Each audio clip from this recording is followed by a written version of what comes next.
You'll see this camera. Okay.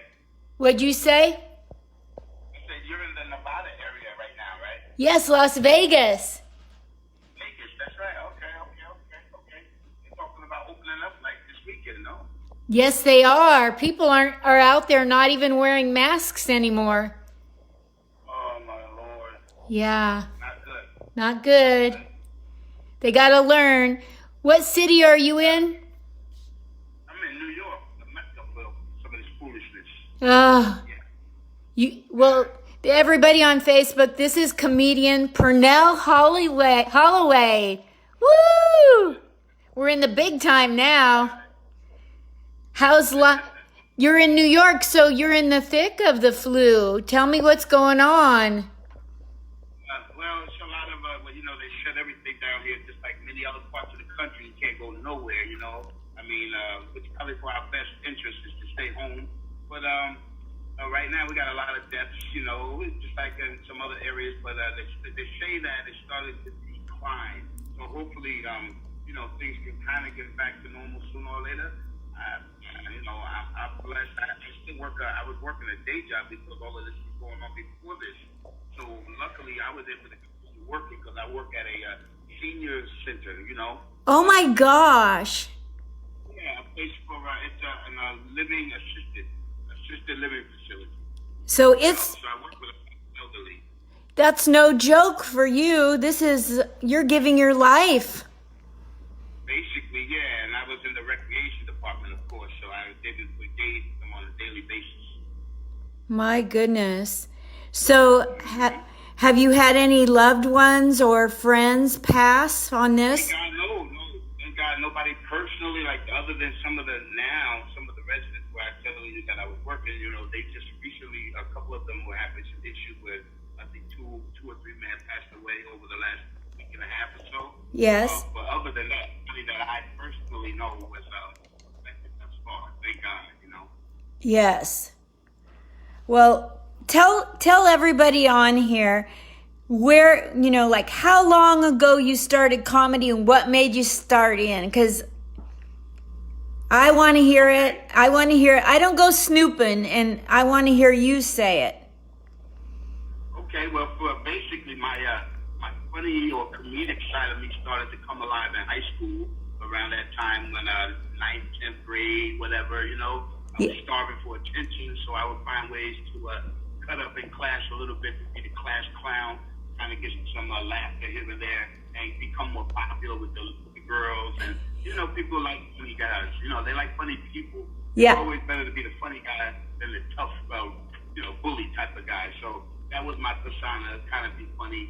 And then I didn't take it serious until like many years later. I was probably like in my 20s when I got on stage in a real nightclub setting for the very first time. It was like in Orange, New Jersey, at a place called the Peppermint Lounge. Wow. Very, in the black community out here in Orange, New Jersey, everybody knew about this particular club because it was one of those places. It was like a tough place to do comedy, Yeah. It wasn't an easy, you come in and do your little 5-7 minute set. They were ready to boo you, and it was a nighttime show. So it didn't start till 10 o'clock at night. So you got people in there like, you better be funny, It was Yeah. kind of that kind of atmosphere. I love a tough crowd. It's so much fun. Really? Yeah, I do. That's my favorite kind of crowd, is people that they just want you to be real. They don't want you to come with some persona or talking about other people and their lives. Get real. Right. That's one thing about my stand-up for the most part, is I've never been able to tap into like all of the pop culture things, like, oh, did you hear what Ariana Grande did this morning or whatever? That was never my kind of humor, to follow other people and try to track their lifestyle and keep it up in my show. Yeah. So I prefer to talk about things that either I personally came in contact with or things that I just find funny. It's very difficult to explain sometimes how I come up with certain bits or why I do certain bits the way I do, but it makes sense to me, Yes. When I hear the laughter, then it all makes sense, because it's like, okay, I'm doing something right, but they're still laughing. Every time I do it, and I do it this way, I always get a response, you know. That's amazing. I love that you do it your own way. There's a lot of people out there. I'm sure you've seen comics that are just mimicking the great comics.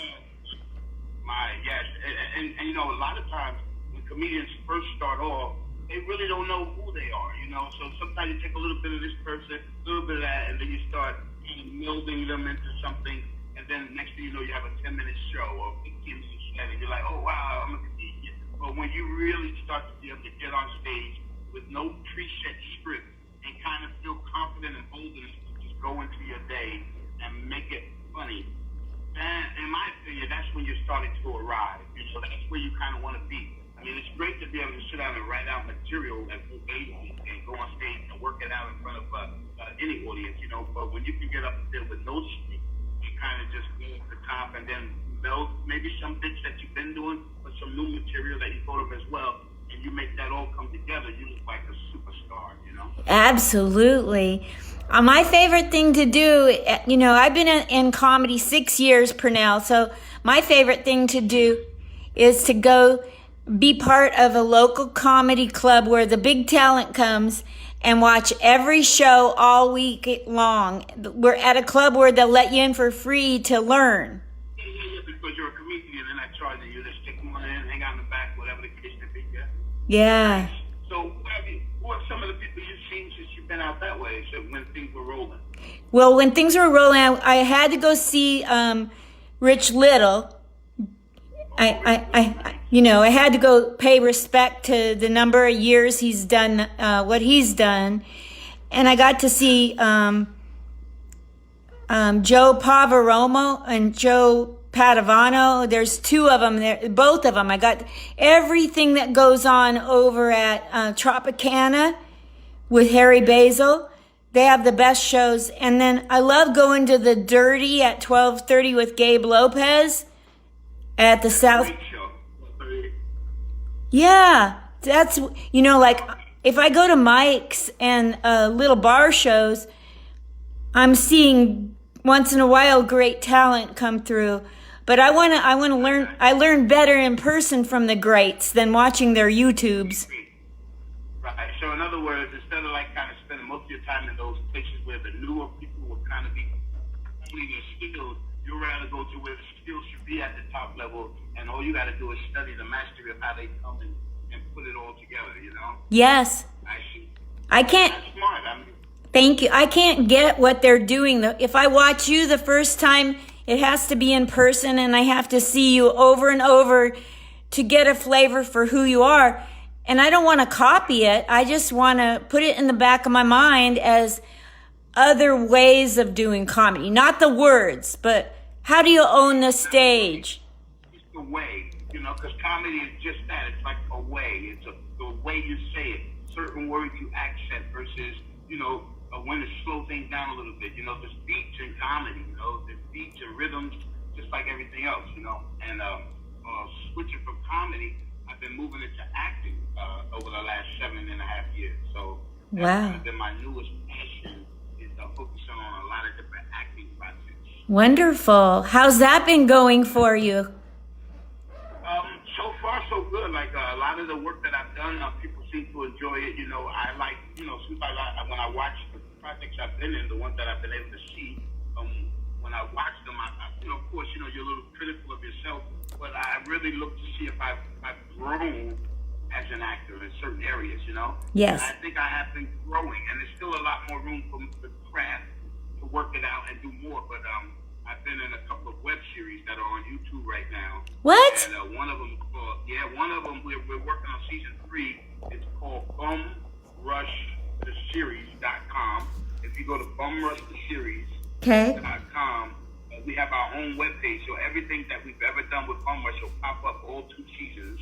I'll be right on that BumRushTheSeries.com. What? You can just go to YouTube and put in BumRush, the web series, and it'll come up also. Okay. So I play a character named Shapiro. I've been like a big kingpin type of character, and it's been great. It's been a great ride so far playing this character. He's a real serious type of guy, and it really is different from my stand-up totally. Like, people see me in comedy, and then they see me play Shapiro, and they're like, wow, whoa, wait a minute. These are two totally different type of people, you know? Yeah. It's great because that's what you do. You want to portray somebody that's not yourself to be able to be believable. So I've been able to do that thus far.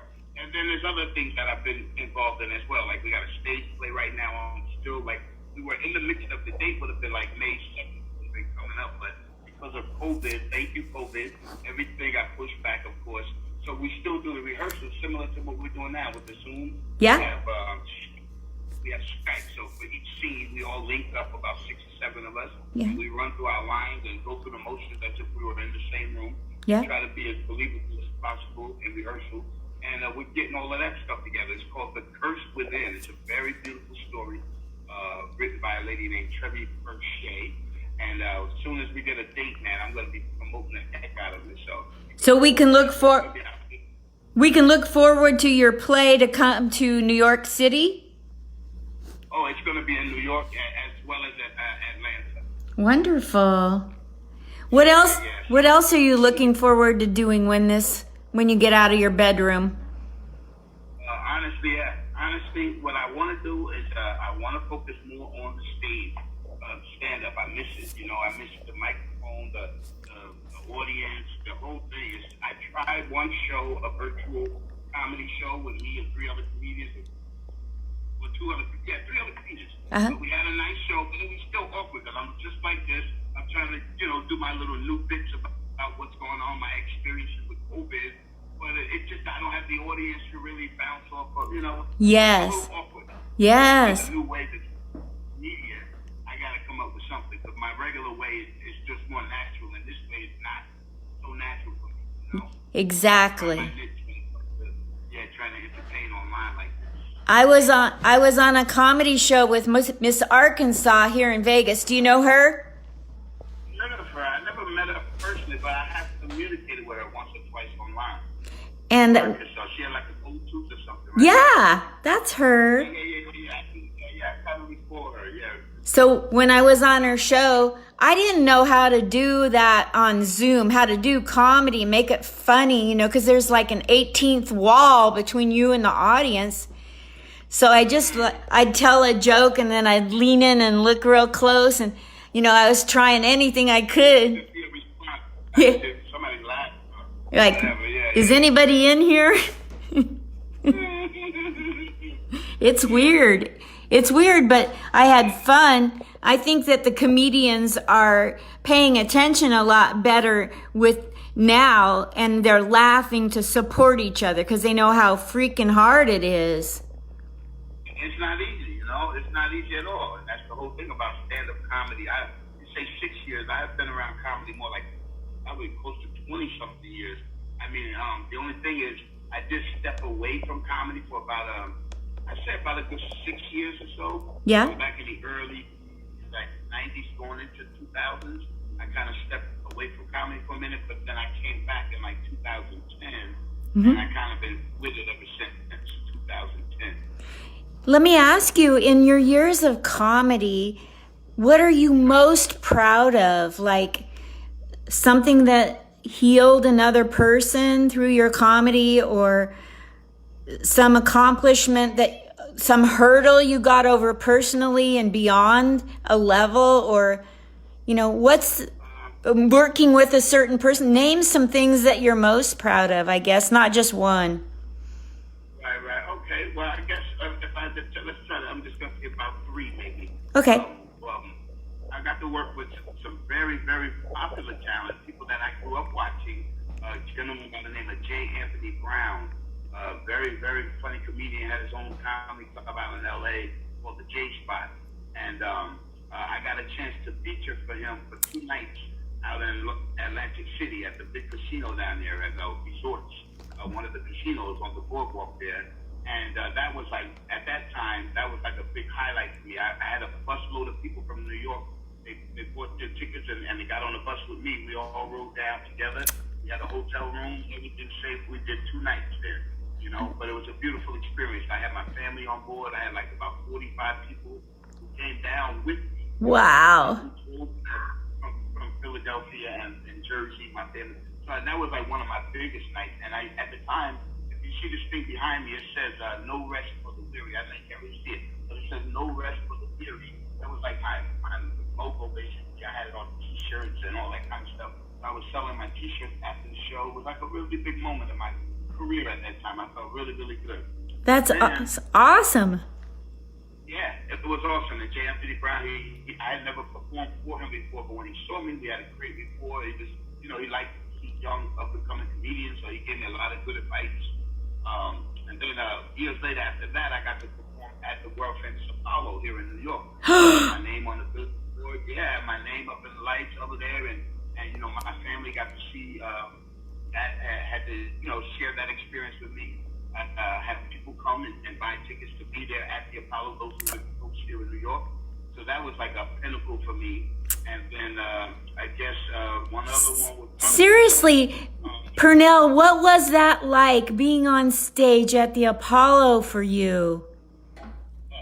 Well, first of all, the Apollo in itself, just being in that building, it does something to you because you know that people, legends have performed here, from James Brown to, Diana Ross, all of this, Michael Jackson, everybody's been in this building. But they have two sections inside there. They have the main stage and they have upstairs. They have another, that's where we performed on the upstairs level, but it was a more intimate audience. We had about maybe 250 people or 300 people seated in that area. And it was a nice, tight up, it was very personal. And the show was excellent. A gentleman by the name of Bob Sumner, he was responsible for Def Comedy Jam and so many other shows like Laugh Mob Presents.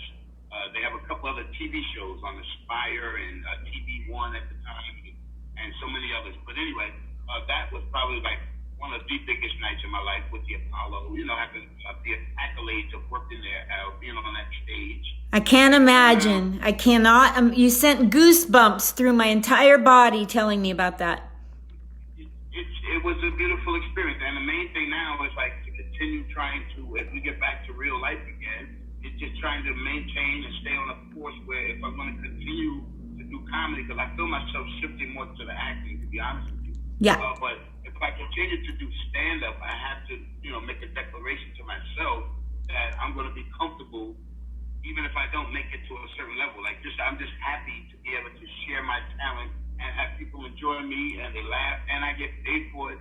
I have to look at that as the success of my thing. I can't look at it like, I didn't get as big as this guy, or I didn't acquire as much as this guy. Because success is totally different for different folks, Yes, running your own race. Running your own race, I don't mind being in my own lane, There's not a whole lot of traffic over here. Anybody that comes support me, they know what they're coming to support already. So it's not like I'm trying to win over some people who are doing this all night. Like, he ain't the real deal. I don't, I'm not trying to win so many people. I want people who want to come along and enjoy the journey with me. Those are the people I'm taking with me. That's so awesome. Do you have another thing that you wanted to say that you're proud of that you accomplished? I got to perform in the city. Well, I live in New York, but my family's originally from New Jersey. So there was a time when my mother, my sister, and my daughter, they all moved from New Jersey area. They all moved to Houston, Texas. To where? Houston, Texas. Okay. Yeah, so I got to perform at the Houston, the basketball arena where they have to play basketball there.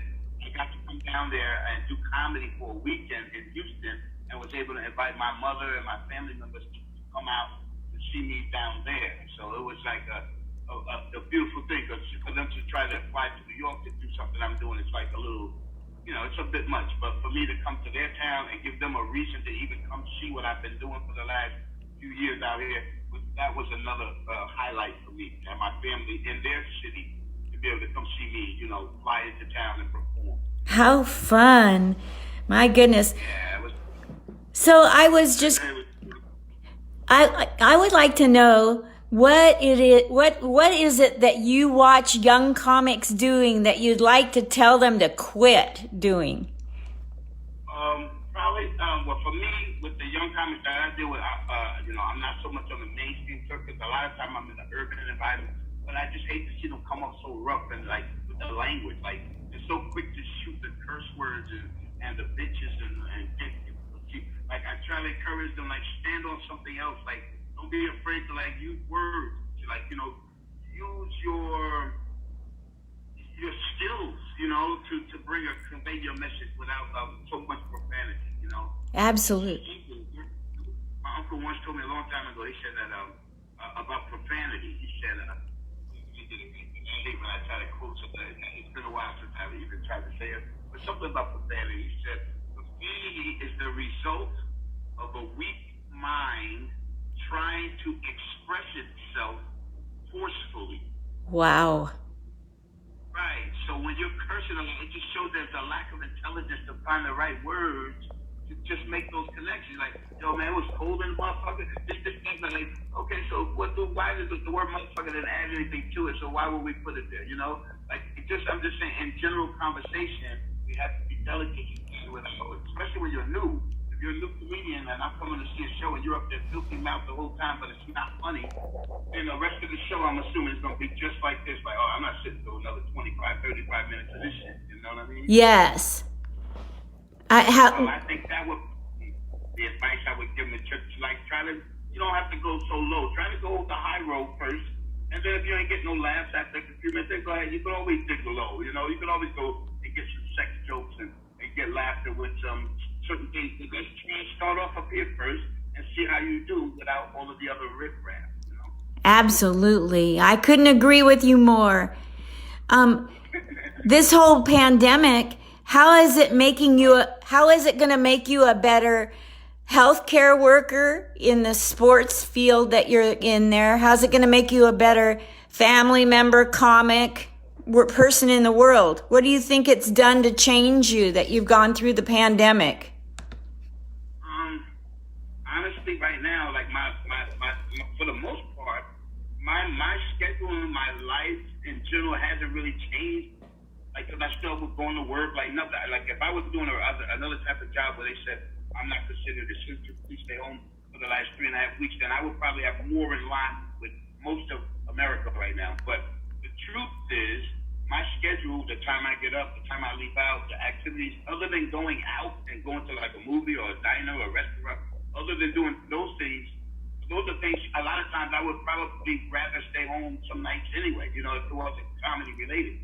So my life really hasn't changed from the COVID factor, except for I have to wear this mask everywhere I go, gloves, that factor.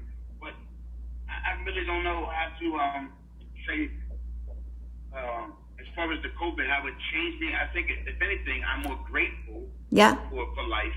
You know, there's so many people that are dying. I don't want to say that COVID is it can't be a scam. People are dying. I mean, it's real.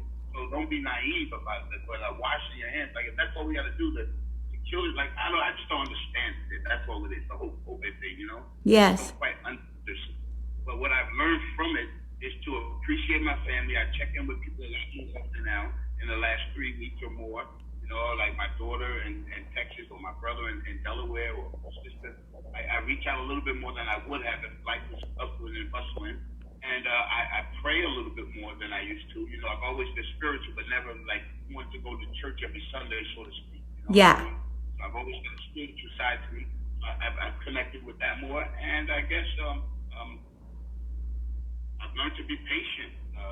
That's it. I think my patience level has grown even further because now when we go out to the grocery stores, you have to sometimes wait outside the store just to get in the store because of the social distancing and all of that kind of stuff, you know.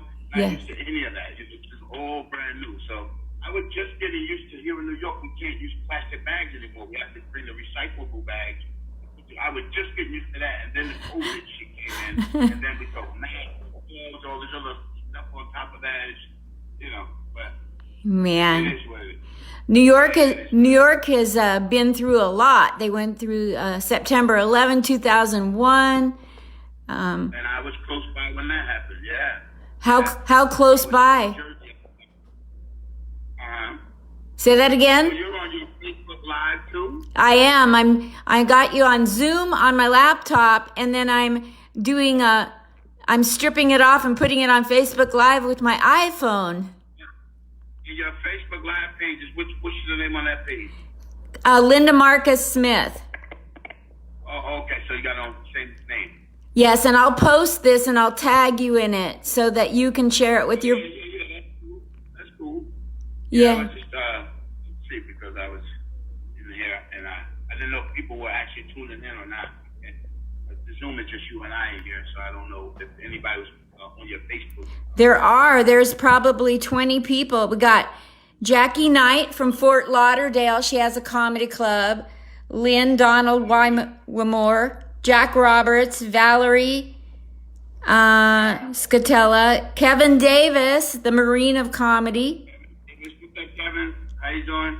Corey Anchor, Peter Gaudio, Stephen Hale, Sylvie Starks. Hi, Sylvie.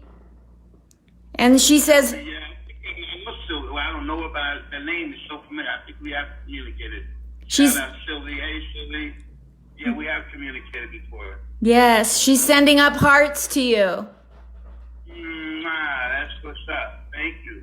Thank you. So you're still working, so the pandemic hasn't really hit your pocketbook?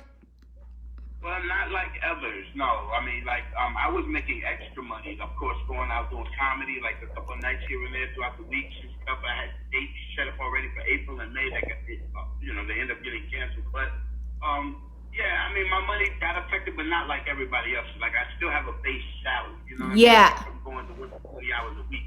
But aside from that, I had, like, the comedy and I had the acting and other hustles going on around that, you know? So Yeah. it did affect my money, but not to where I'm sitting here with absolutely no money and like, or say if I have $400 left and I don't know when I'm getting the next dollar. So now it's like every little expenditure is a big decision. Like, do I do this now? But then later, if I come up, I might come up short on something that I really need. You know what I mean? So Exactly.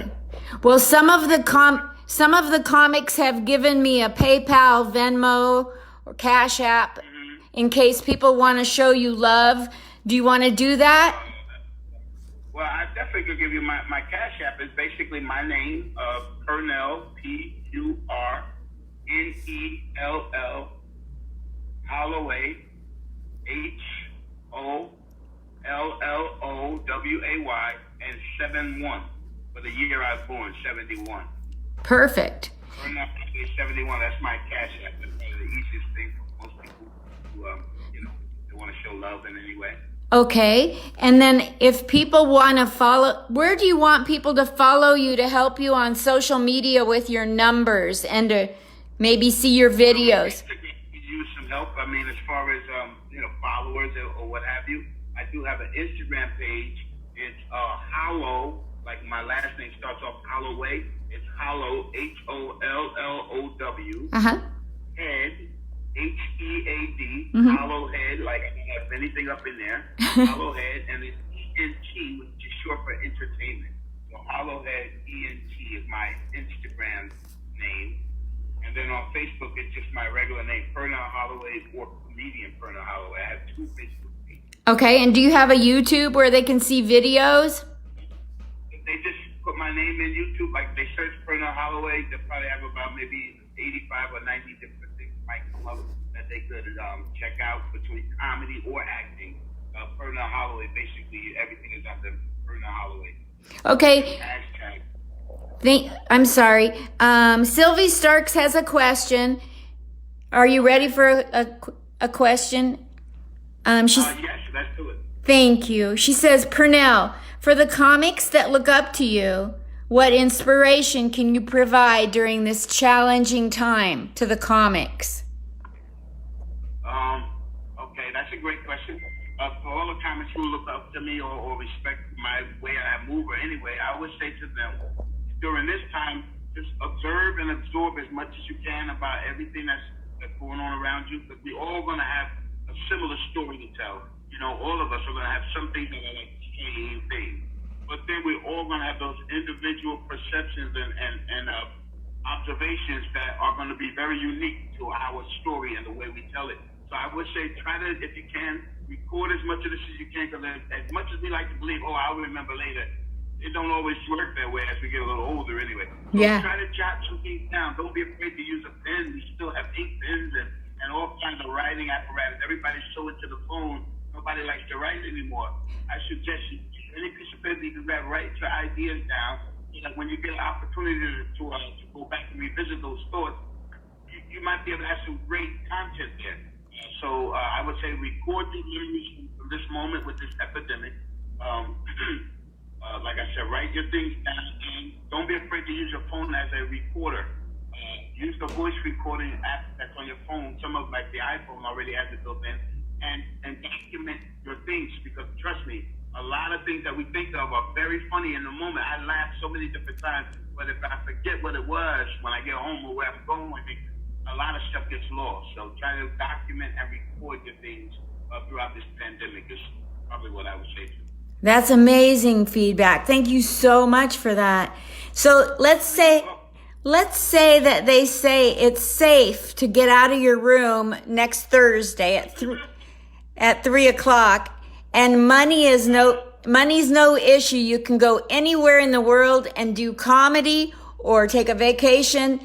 Where would you head off to? Anywhere in the world, Purnell? I'm in Vegas to hang out with you. That's where I'm going. Let's. Yeah, Vegas is open and I got access to go anywhere I want. I'm gonna come hang out with you. Oh. There, you can show me around. I'll go to some of those venues that you're talking about and see the big dogs and the same thing you do, like ear hustle and learn and absorb, be that sponge. Yes. You get an opportunity to stand on stage. I notice you know how to deliver. You know how to deliver material. I do. You know to go through jokes, and you can't hear if people are laughing or not, but you give it enough of a pause before you move on to the next one. I've seen you do that. Thank you. Oh my gosh, that's so sweet of you. Yeah, come to Vegas. You got a nice kind of way about you. Thank you, Purnell. That's so sweet of you. So we know where to follow you. We know how we can help by donating to your Cash App. And you've been so gracious to spend time. And do you have any funny observation that you've seen people overreact to the virus or underreact, or something silly that's happened at your nursing home? I mean, well, at the nursing home, it's weird because, now as an employee, every morning when we come in, they have to ask you these questions, the COVID questions. Do you have any cough, sneeze, blah, blah, blah. And so if I'm working 4 days in a row before I get my next day off, every single day they ask, have I been out of the country? No, I'm right here. I'm right back here the next day. They ask you these repetitive questions. I know why they do it, for safety concerns. But it just gets so redundant, you know what I mean? With the nursing home situation. Yes. The only thing I saw that was really kind of awkwardly funny to me was there was an elderly gentleman on his way to the post office. I go check my P.O. box every so often, and I don't know what it was, but as he was walking, some young man kind of walked by him, but was relatively close to him, and he jumped out of his skin, man. He was like, you would have thought the kid pulled a gun out on him, the way he was like, whoa. It made me laugh because I wasn't used to seeing people react like that to other human beings, and because of this COVID, every little sneeze or cough is like magnified 10,000 times over. People really look at you like, I felt almost, on another note, in China, they somehow, I don't know how this came out, but they're saying that they're making it like black people are the reason. Yes. In China, they're really shunning black people, like you can't come in the stores. I saw a video where they were actually beating a black person with a pipe, in China on a video, and it's very disturbing. Oh my God. Disturbing. But at the same token, it's like, no matter, this is a disease, right? You can't blame it on, they started in China, so it could be, what if we would beat Chinese people up because this happened, or something like that. So these wild type of things like this that's going on, they really pull me in a different direction, but it's crazy, Yes. But, I'm telling you, you would think that if the whole world is going through a pandemic, it would bring us closer together, but darn if humans won't find a way to pull us up. What? Yeah, and they still find hatred or something like that, to try to blame it on us, Yeah. People or what have you. But anyway, on the other side of this, I think we're going to be for the most part, we're going to be much better Americans. Hopefully, we'll learn to deal with each other a little better. I'm hoping that the social distancing thing, that's what's going to be an issue. They open the world back up and say, okay, we got to maintain these guidelines. There's going to be a lot of problems all over the place. I can just see it now. Yes, indeed. Yes, indeed. Well, I want to thank you for the interview time. I'm so happy to get to know you. What's that?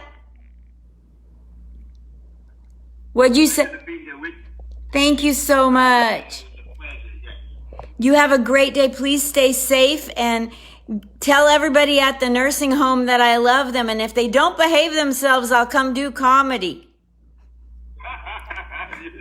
Okay. Thank I'll let them know that. I will relay the message. Thank you. Love you. Bye. I appreciate it. Love you. Bye. Enjoy your night.